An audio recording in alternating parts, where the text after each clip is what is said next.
আসসালামু আলাইকুম প্রিয় ভিউয়ার্স, পাখির খামারের পক্ষ থেকে আপনাদের স্বাগত ধন্যবাদ জানিয়ে শুরু করছি এক আকর্ষণীয় ভিডিও।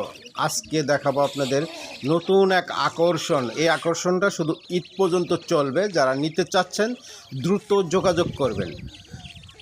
3 মাসের বাচ্চা মাত্র 3,000 টাকা জোড়া, যেটা 3500 টাকা জোড়া ছিল, এটা 3,000 টাকা জোড়া। আর রানিং জোড়া যারা নিতে চাচ্ছেন, রানিং জোড়ায় মাত্র 5,500 টাকা জোড়া, যেটা 1 মাসের মধ্যে ডিম দেবে এরকমটা। যেটা আপনারা নিতে চাচ্ছিলেন যে নিউ অ্যাডাল্ট বা অ্যাডাল্ট, এটা হচ্ছে 4500 টাকা জোড়া, যেটা আমরা 5,000 টাকায় বিক্রি করতাম। এই ঈদ উপলক্ষে এক আকর্ষণীয় অফার। সেই অফারটা হচ্ছে প্রতি জোড়ায় 500 টাকা ছাড়। দ্রুত যোগাযোগ করবেন স্ক্রিনে দেওয়া নাম্বারে।